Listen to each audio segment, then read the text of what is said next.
Pues lo que nosotros hemos aprendido hasta la anterior clase ha sido convertir, volviendo hacia atrás, digamos, desde este módulo. Hemos visto primero los materiales, qué materiales se utilizan, qué materiales utilizamos en las capas de rodadura y todo ello, ¿no? Hasta cómo se preparan estos materiales en planta, en sitio, hay camiones especiales, cómo se construye, tanto pavimento flexible como en rígido. Hemos visto cuáles son los métodos de diseño, hemos ido viendo algunos parámetros importantes, como es el tráfico, que nos interesa convertirlo a una cantidad de ejes equivalentes, que son las cargas que el pavimento va a recibir durante su vida útil. Entonces, nosotros siempre vamos a diseñar para esas cargas, pero además debemos saber qué es lo que tenemos como un suelo de fundación. Y ahora vamos a ver ese suelo de fundación, cómo lo tenemos que registrar, cómo tenemos que saber qué características tiene para que lo podamos, sobre ese material podamos construir nuestro pavimento. Entonces, aquí yo le he denominado esta clase caracterización del suelo de subrasante. ¿Listo? Bueno, la subrasante es un suelo natural o puede ser un suelo mejorado.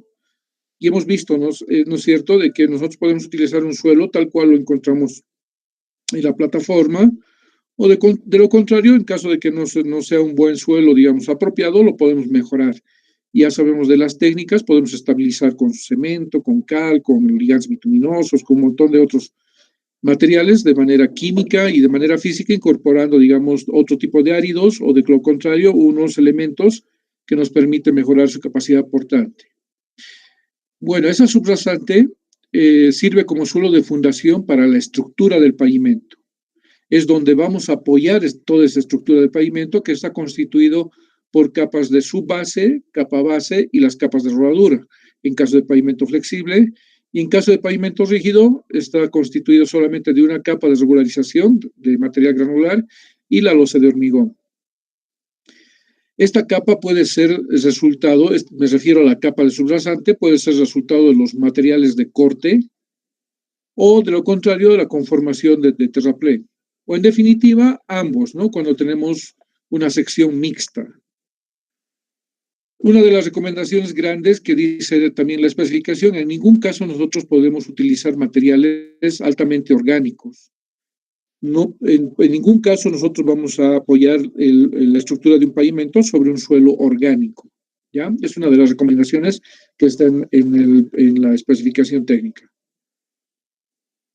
Bueno, hablando, por ejemplo, de este tipo de sección, nosotros, la subrasante va a ser como producto, digamos, de la excavación. A ver, aquí está la subrasante. Esta capa vendría a ser para mí de subrasante, la que estoy pintando de amarillo. Esa capa podría ser producto de una excavación. Y en este caso, cuando yo hago la excavación, lo voy a botar el material a este lado. Entonces, esta capa de terreno natural va a ser mi subrasante. Ya sea corte pleno, es decir, en su integridad, o como en este caso, ¿no? Donde tengo la mitad de una sección donde está en corte, y por otra parte tengo también una subrasante conformada por la capa de coronación del terraplén. Entonces yo voy a ir construyendo capa por capa, acá, capa por capa, hasta llegar a la capa de coronación del terraplén. Esta capa que estoy pintando de amarillo, esta última capa, ya sea producto del corte o la conformación del terraplén, va a ser mi suelo de fundación o subrasante. ¿Listo? En cualquiera de los casos. O en su defecto podría ser una capa de pronto que sea netamente terraplén, ¿no es cierto? Si yo tengo un terraplén, solo terraplén, la última capa de terraplén va a ser mi suelo de fundación. Y en este caso se denomina subrasante, ¿no es cierto? Bueno, es así, sobre esa subrasante, ya sea producto del corte o de la conformación del terraplén, voy a apoyar la estructura de un pavimento, donde voy a colocar las capas que ya conocemos, son la capa subbase en primer lugar, si en este caso, como ejemplo, es un pavimento flexible, Voy a colocar la capa base y finalmente le voy a poner la capa de rodadura. ¿Qué tipos de subrasante podemos encontrar? Normalmente vamos a encontrar subrasantes granulares, como en este caso, de tipo granular en corte. En este caso se está haciendo un corte aquí, existe una ladera y de pronto se está removiendo el material para que en definitiva llegamos a la cota de subrasante, donde se va a apoyar la estructura del pavimento. O caso contrario, vamos a ir conformando capa a capa, ¿no? Vamos a conformar capa por capa hasta llegar a la capa final, que nosotros denominamos capa de coronación del terraplén, que esa se va a constituir en la subrasante donde se va a apoyar la estructura del pavimento. Podemos tener subrasantes de este tipo de material, que es un extremo, donde tengo material en roca, y cuando tengo material en roca, ustedes ya han debido leer bien la especificación, dice que cuando tengo roca yo debo excavar a una profundidad de 1 metro aproximadamente, por debajo de la subrasante, eso es lo que dice. Puedo tener también subrasantes, como verán acá, subrasantes tal vez con materiales finos, pero igual estos materiales deberían cumplir ciertas características que nosotros ya las hemos visto cuando hemos visto conformación de terraplén, ¿ya? ¿Qué estudios debemos realizar? El consultor, cuando hace el diseño, realizará los estudios geotécnicos con base al alineamiento ya definido en el diseño geométrico. Una vez que nosotros ya definamos el diseño geométrico, sobre ese eje, nosotros debemos hacer los ensayos de geotécnicos. Este estudio deberá suministrar, dice, datos suficientes de la mecánica de suelos, mecánica de rocas y las características geomorfológicas a lo largo de la traza, ¿no? Ya, entonces, esos estudios geotécnicos consisten en eso, ¿no? Hacer estudios en la traza o en el trazado o en el eje, digamos, de la carretera, y los cuales nos van a proporcionar información de las características mecánicas de los suelos y características geomorfológicas. Bueno, aquí he puesto un plano, lo he sacado de AutoCAD. Entonces yo, digamos, tengo aquí el nuevo eje. Ya esta es mi topografía con la cual yo estoy trabajando, y sobre esa topografía he puesto mi plantilla de mi carretera, ¿ya? Entonces tengo una faja de trabajo acá, y lo que yo debo definir, que el eje está entre medio de estas dos líneas amarillas. Lo voy a poner con lupa, a ver si se puede ver. Fíjense, entre medio está el eje de la carretera, pero nosotros tenemos aquí unos puntos. Fíjense dónde está el mouse, aquí un punto a la izquierda, y un punto a la derecha, otro punto a la izquierda, y así sucesivamente, a la izquierda y a la derecha, de tal forma que esos puntos me indican dónde se realizan los trabajos de prospección de materiales a lo largo del eje. Fíjense, para no confundirlos, yo puse esto acá. Esta línea que ven acá, si me acompaña con la amarilla, podría ser el camino existente, un camino existente X, ¿ya? Que nosotros queremos mejorarlo. Vamos a mejorarlo, vamos a mejorar inclusive el trazado, y va a ser la línea, la que vemos aquí, la azul. ¿Listo? Esta sería la línea, el nuevo trazado de la carretera. Yo en ningún caso debo sacar materiales o hacer mi prospección por donde no va a ir la carretera. Donde sí me interesa hacer esto es en donde está el nuevo trazado. ¿Me entienden? Normalmente en carreteras utilizamos a veces un camino ya existente, podría haber sido antes municipal, de pronto se ha convertido en camino departamental y finalmente se ha convertido en camino de la red vial fundamental. Entonces, podría haber sido este el caso, ¿no? El amarillo podría ser una ruta departamental donde se ha ido permanentemente mejorando hasta que, para que se incorpore a la red vial fundamental, debería cumplir ciertas características de diseño geométrico, y este es el resultado, la línea azul, ¿ya? Entonces, hemos dicho que lo que es la prospección de materiales se debe hacer en el eje. En este caso, tratándose de que el azul es el eje, la especificación técnica del ABC nos dice que deberíamos sacar muestras. Por ejemplo, aquí tengo el P1, la muestra 1, y al frente tengo la P2, aquí tengo el punto 3 y aquí tengo el punto 4. La ABC dice que entre cada punto de prospección debería tener aproximadamente 250 metros, debería estar equidistante un pozo de otro a 250 metros para efectos de diseño final. Es decir, entre el pozo número 3 y el pozo número 2 debería tener esta longitud. ¿Está bien? Eso es lo que nos pide la ABC para proyectos de preinversión. Entonces, yo que estoy realizando el diseño, voy a pedirle primero el eje al que ha hecho el diseño geométrico, lo van a replantear los topógrafos. Entonces, yo voy a mandar una brigada y voy a ir ubicando los pozos, uno equidistante del otro a 250 metros desde el inicio hasta el final del proyecto. Bueno, eso dice la ABC, cada 250 metros. Es decir, que en 1 kilómetro vamos a tener aproximadamente 4 pozos, ¿ya? Y cuando estamos hablando de pozos, nosotros debemos hacer, suponiendo que este es mi terreno natural, nosotros debemos hacer un pozo. Cuando estoy hablando de este P1, por ejemplo, este sería el P1.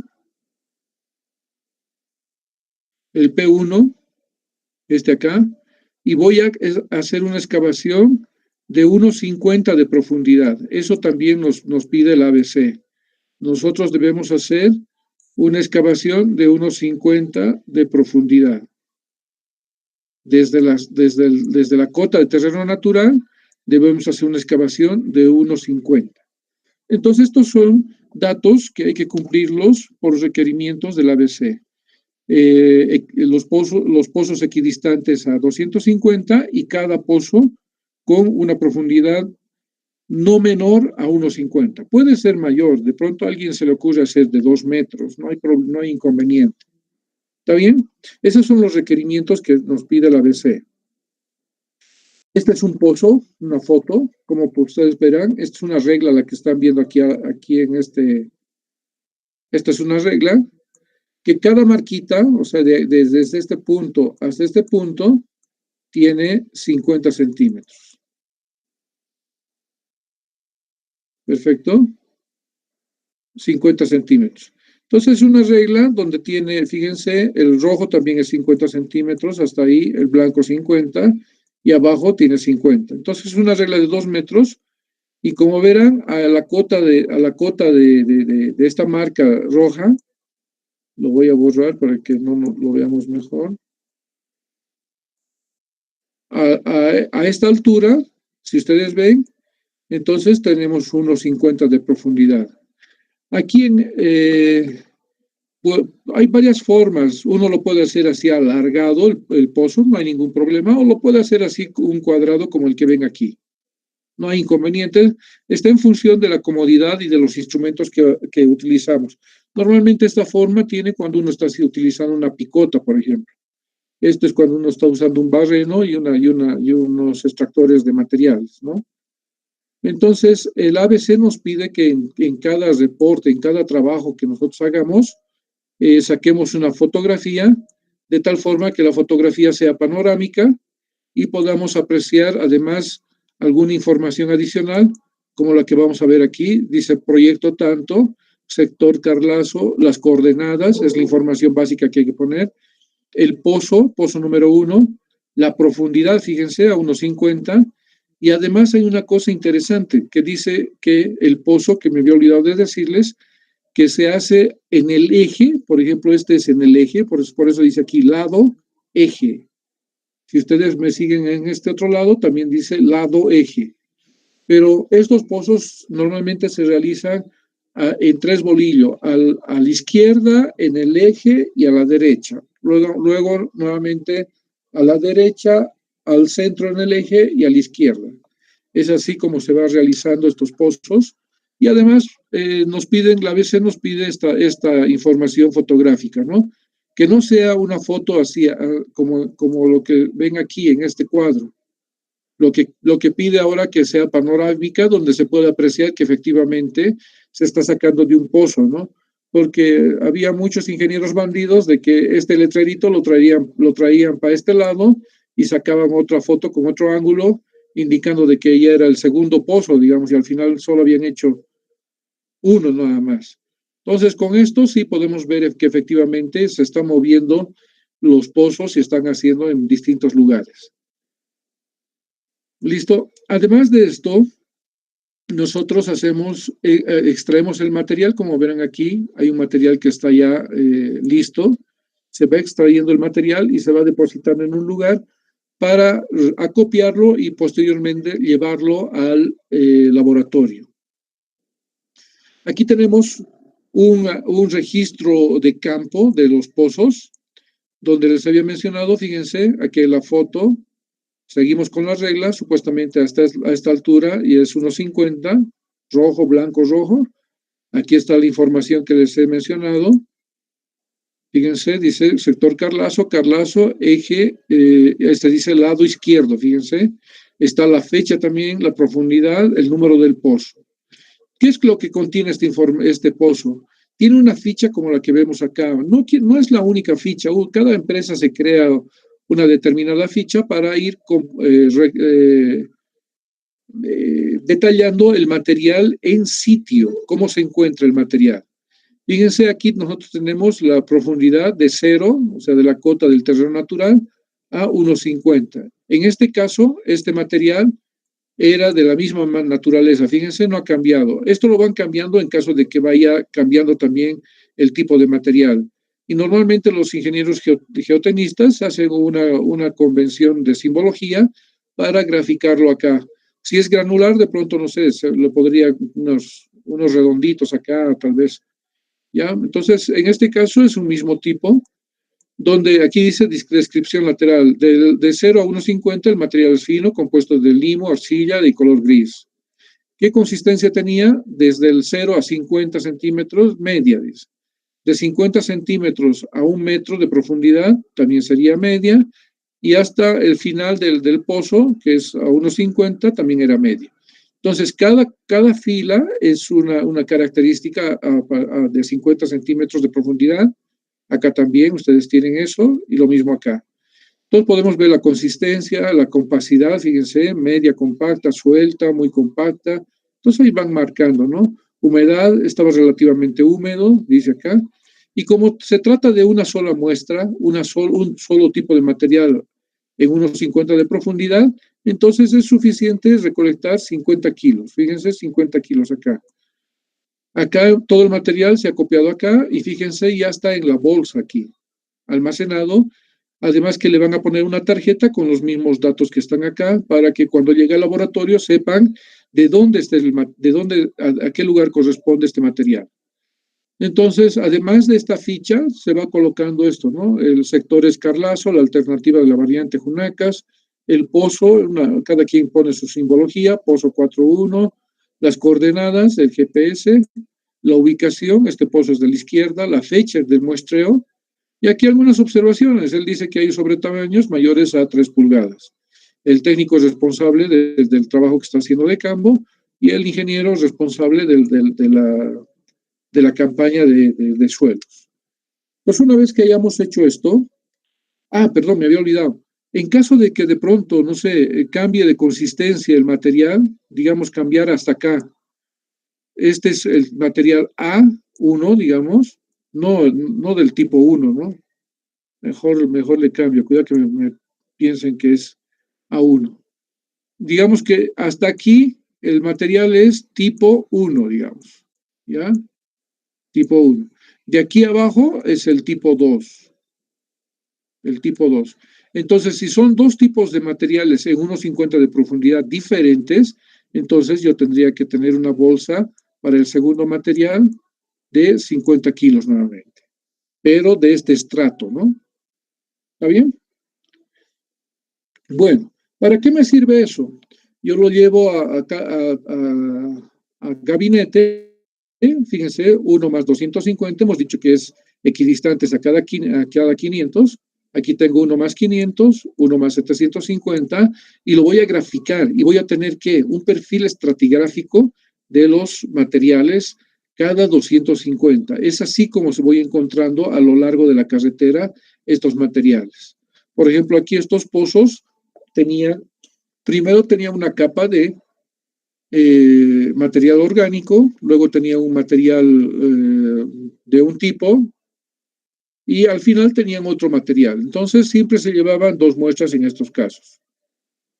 No sé si recuerdan, cuando nosotros hemos hecho lo del cómputo métrico, hemos hablado de material orgánico, ¿no es cierto? Hemos hablado de material orgánico. ¿Cuánto se descarta? Este, por si acaso, es la cota del terreno natural. Esta es la cota del terreno natural. Entonces, normalmente cuando hacemos este perfil estratigráfico, podemos identificar, no exactamente este gráfico, ¿no? Podemos identificar cuánto de profundidad tiene en material orgánico. ¿Listo? Entonces, es a partir de esta información que nosotros podemos tener el material orgánico que no nos sirve, ¿no? El material orgánico debería ser desechado, ¿sí? Por otra parte, también debemos estar conscientes de que los materiales, por ejemplo, de qué profundidad tienen CBRs menores a 40, es lo que nos interesa. Si hay CBRs menores a 40, ¿qué es lo que debería hacer? No debería utilizarlo para conformación de terraplenes. Entonces, todo eso me sale de estos perfiles estratigráficos de suelos que vamos analizando y a lo largo, cuando hagamos la compensación de volúmenes para elaborar el diagrama de masas, ahí vamos a ver cuánto, de dónde a dónde. Por ejemplo, yo podría tener, no sé, como lo que hemos hecho, el ejercicio que hemos hecho en clases, digo, para la casa, de la progresiva 1.25 hasta la 2.25, 1 kilómetro aproximadamente, tenía material orgánico que tenía una profundidad de, no sé, 50 centímetros, digamos. Luego de la progresiva 250 hasta la 3, de pronto, no sé, el 50% tenía un CBR menor a 4, el resto sí tenía un CBR mayor a 4, ¿no? Entonces, es con esta información que obtenemos esos datos para desechar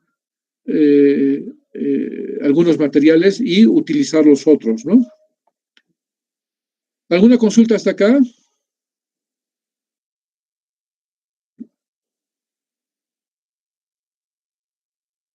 No importa si alguien dice no, y vamos, avanzamos. No, Inge. Vamos, eso, vale. Bueno, en la década de los 40, o sea, inclusive mucho más antes, acuérdense de los pavimentos romanos, los pavimentos europeos, donde se han desarrollado unas técnicas como las de Trezeguet, de Belfort y las últimas de McAdam. Nunca se había exigido qué características debería tener el material, ¿ya? Antes de esa década solo nos interesaba conocer las propiedades físicas de los materiales, ¿ya? Para que nosotros construyamos el pavimento. Lo único que nos interesaba era conocer las características físicas del suelo de subrasante. Y para ello lo que se hacían era hacer clasificación, plasticidad, resistencia al corte, susceptibilidad al hielo y ver cuán drenante podría ser este material. Eso suficiente para que nosotros podamos hacer los diseños de los pavimentos que estaban en ese entonces, ¿cómo se diría? Los pavimentos que se podían construir, ¿ya? Pero ya en la década de los 50 comenzó el concepto de diseño de pavimentos estaba basado en propiedades mecánicas del suelo de subrasante. A partir de la década de los 50 ya se han incorporado las características o propiedades mecánicas de los suelos de subrasante.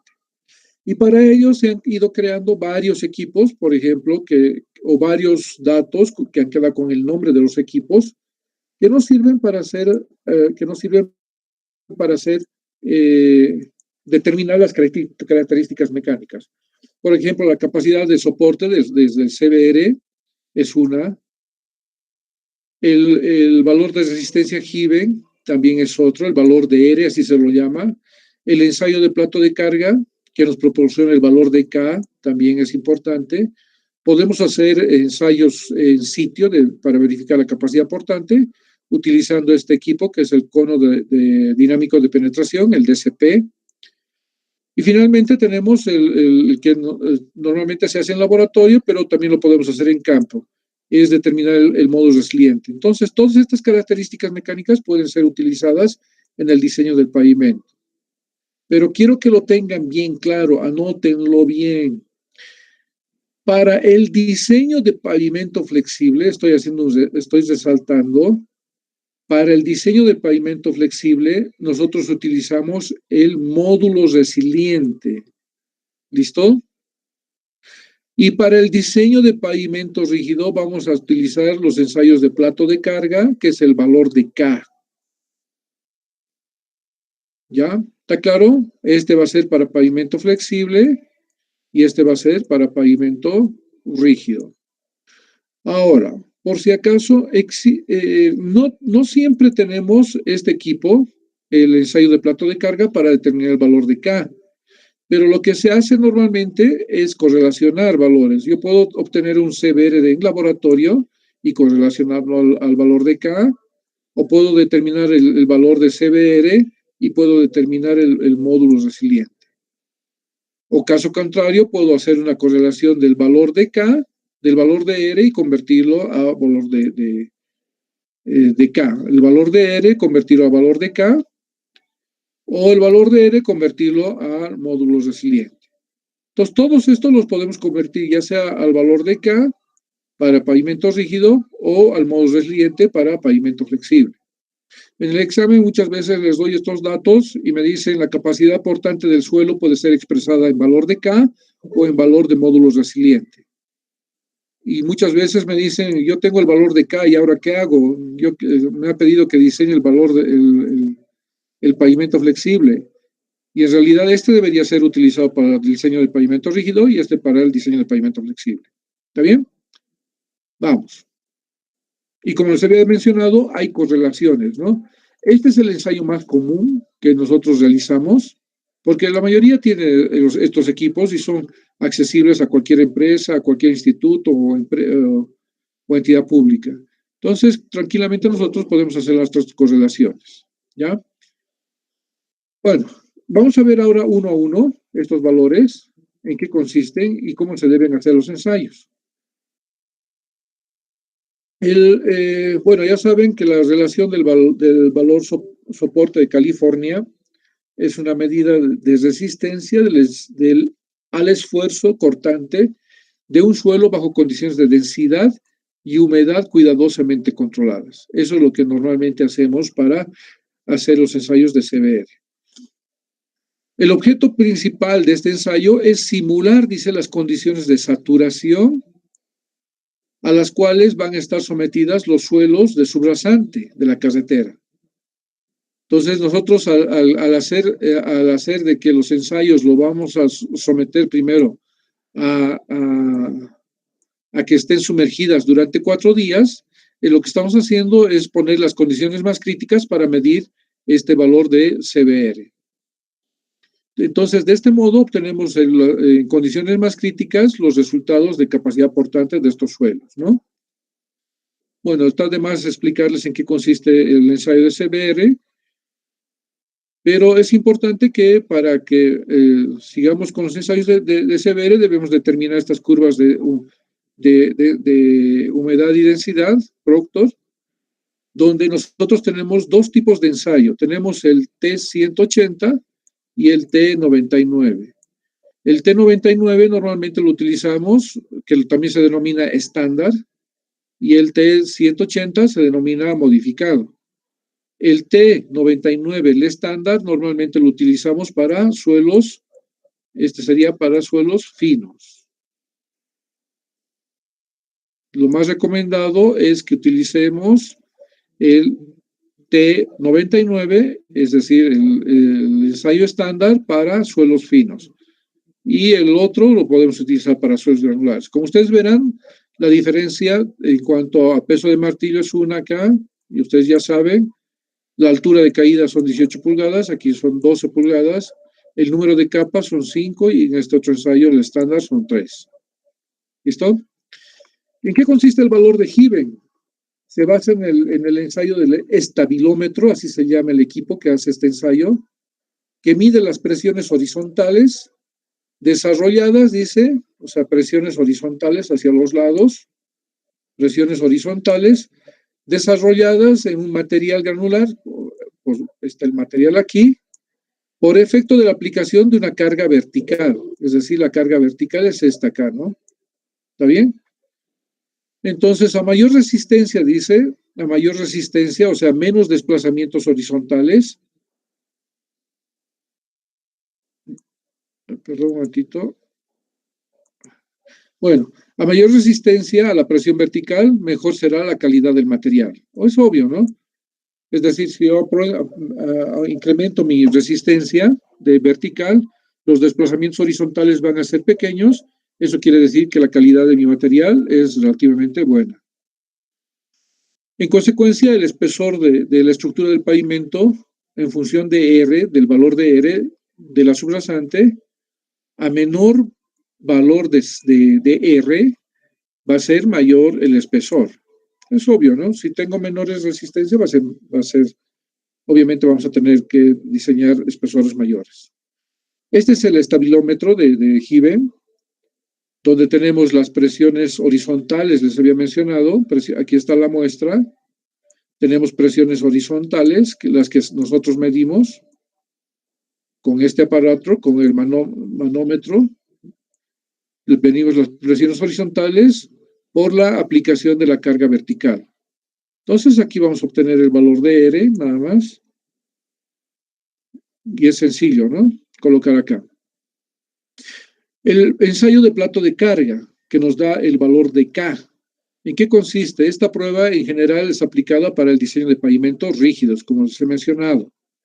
Pero en la actualidad también se puede utilizar para pavimentos flexibles. Es decir, yo puedo hacer el ensayo de plato de carga sobre un pavimento flexible para hacer alguna comparación o hacer una correlación y determinar el valor de modo resiliente, por ejemplo. Ya siempre a partir de este ensayo de plato de carga, ¿no? Que nos proporciona el valor de K. Se lo utiliza para evaluar la capacidad portante del suelo de subrasante, dice. También se puede utilizar capa por capa, es decir, de las bases o de la capa base o de la capa subbase, o en definitiva de toda la estructura del pavimento, ¿no? O sea, es indistinto, lo puedo hacer capa por capa o valorar toda la estructura del pavimento. El ensayo consiste en medir nada más la deformación producida en el suelo, por la presión aplicada en el suelo. Estamos hablando de presión. Entonces ahí tenemos presión y aquí tenemos la deformación, el delta de la deformación, y eso nos va a dar el valor de K. ¿Ya? El equipo es sencillo, tiene un plato, por eso se llama ensayo de plato de carga, porque este es un plato, fíjense aquí un plato, donde tiene un sistema como, imagínense una gata de las hidráulicas para vehículo, para cuando uno cambia la rueda de un vehículo. Ese sería el gato, aquí. Y tiene una varilla de referencia, si se fijan, esta es una varilla de referencia que no está unida a todo este sistema, simplemente es una varilla de referencia, el cual, donde se van a instalar los extensómetros, y una vez que se aplique la carga acá arriba, en la parte superior, esto se va a deformar, o sea, se va a hundir, en otras palabras, la placa, y como tenemos esta varilla de referencia que no está unido a este sistema, entonces vamos a ver cuánto se va desplazando desde el momento que nosotros estamos aplicando la carga. Fíjense acá, tenemos un equipo más sofisticado donde tenemos, con facilidad podemos registrar esas deformaciones a través de estas celdas que están instaladas acá, que uno no tiene que leer nada acá, simplemente vamos a tener que leer en esta parte, ¿no? Donde está el equipo.